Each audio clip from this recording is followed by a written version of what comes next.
La parole que nous avons l'honneur d'annoncer ce soir, le Seigneur nous a mis à cœur de parler sur les relations. Le Seigneur nous a mis à cœur de parler sur les relations. En liminaire, nous voulons signifier que l'homme n'est pas fait pour vivre seul. Car c'est un être social que le Créateur a rendu apte à entretenir des relations sans lesquelles il vivrait dans la solitude. La solitude isole. Permettez cette tautologie, la solitude isole l'homme. Le laisse seul face à ses difficultés et ses chagrins en le privant de l'aide et de l'affection de ses semblables. L'homme, pour s'épanouir, a constamment besoin de relations avec ses semblables. Une relation a la capacité de promouvoir. Une relation a la capacité de construire et canaliser une destinée. Tout comme elle peut aussi détruire, détourner une personne dans les chemins de sa destinée. Amen. Une relation. Ça peut construire, mais une relation peut aussi détruire. Ça dépend de quelle relation nous entretenons. Ça dépend de la qualité de la personne avec qui nous entretenons une relation. Alléluia.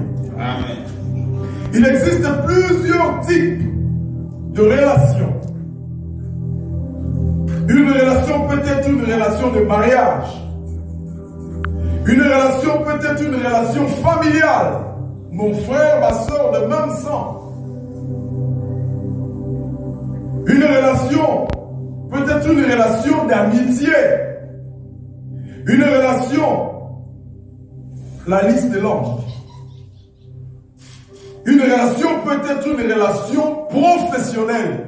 Nous travaillons dans un même endroit. Ça veut dire que nous entretenons une relation, quand bien même que nous ne sommes pas amis, mais nous sommes en relation. Quelque chose nous lie.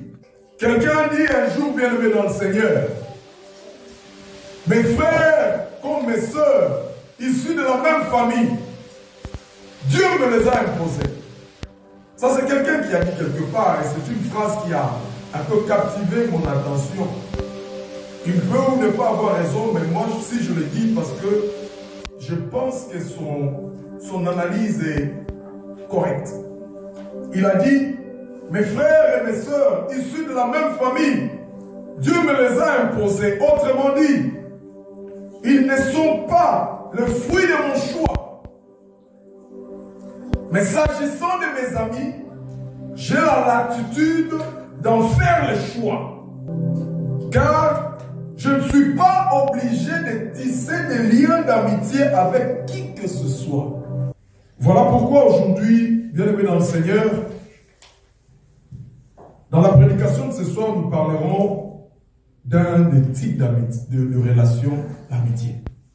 Il y a des jours où nous allons parler fort parce que ce sont de prédications liées à la prière, peut-être à la délivrance. Aujourd'hui, nous serons très calmes. C'est un sujet crucial. Il nous arrive de négliger certains aspects de choses. Mais des fois, nous ignorons que ces aspects impactent sur notre vie. Ça peut impacter positivement, comme ça peut impacter aussi négativement. Sans nous en rendre compte, nous détruisons nos vies au travers de certains choix que nous faisons, sans nous en rendre compte. Voilà pourquoi, cette année, au début de cette année, nous voulons demander à Dieu de nous donner l'intelligence de faire de bons choix d'amitié. Les justes montrent à son ami la bonne voie. Mais la voie des méchants, ça veut dire la voie d'un mauvais ami, égare l'autre ami. Et la Bible dit dans Job 19, 14, je suis abandonné par mes proches. Je suis oublié par mes intimes. Nous tenons à rappeler ce que nous avons dit en liminaire. Une relation d'amitié a la capacité de promouvoir.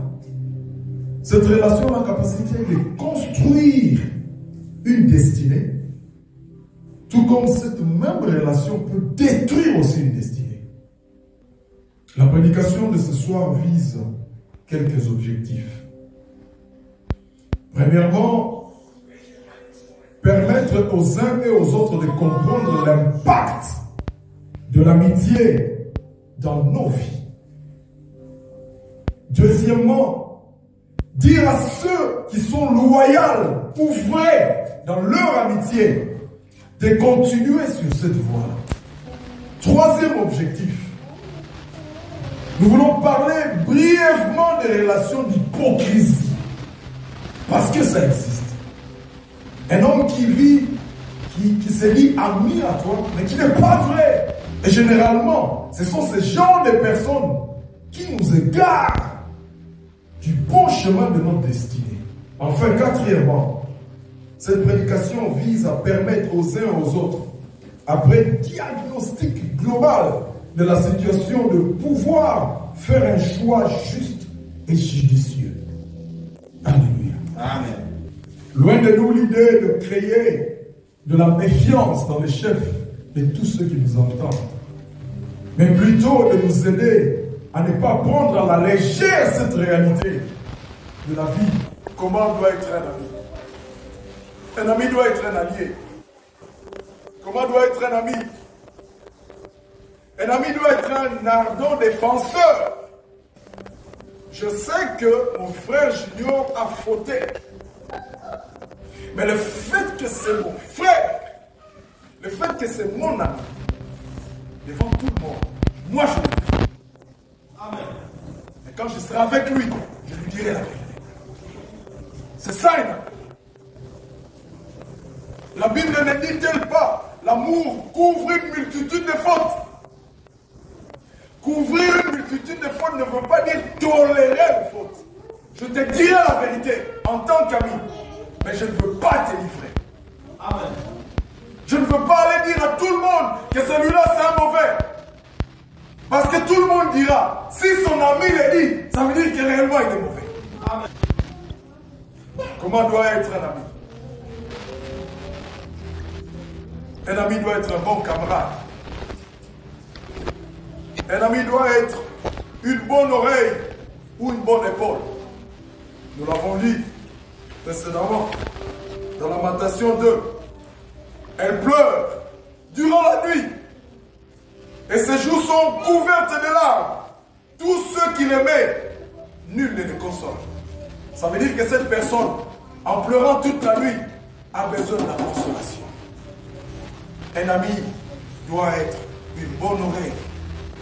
Un ami doit être de vraies épaules sur qui quelqu'un peut se pencher pour pleurer. Un ami doit être un confident. Parce que personne n'est parfait. De nous tous là. N'est-ce pas que le Seigneur a posé une question pertinente à la foule? Et toutes ces personnes avaient raison de lapider cette femme adultère. Pourquoi? Parce que la loi disait ça.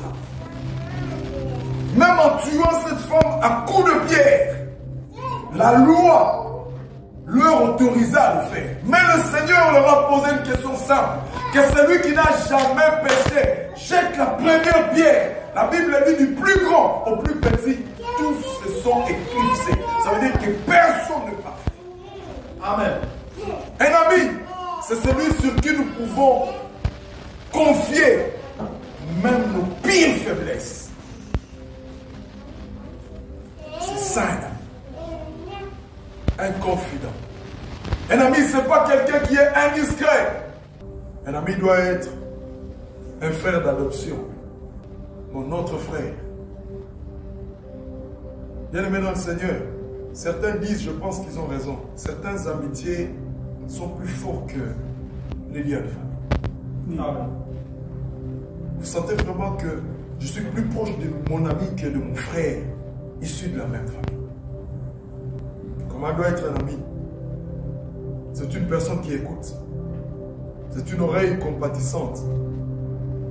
C'est quelqu'un sur qui on peut compter. Amen. C'est ça un ami. N'oubliez pas ce que nous avons dit.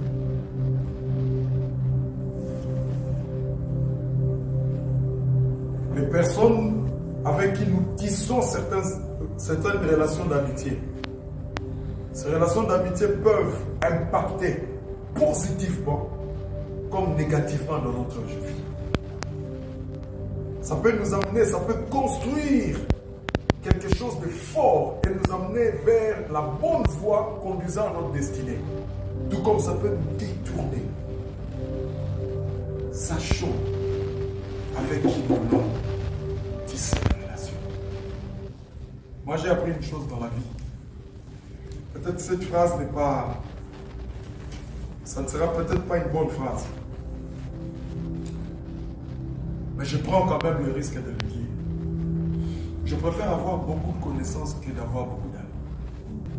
Je peux être bien avec toi, mais tu n'es pas forcément mon ami.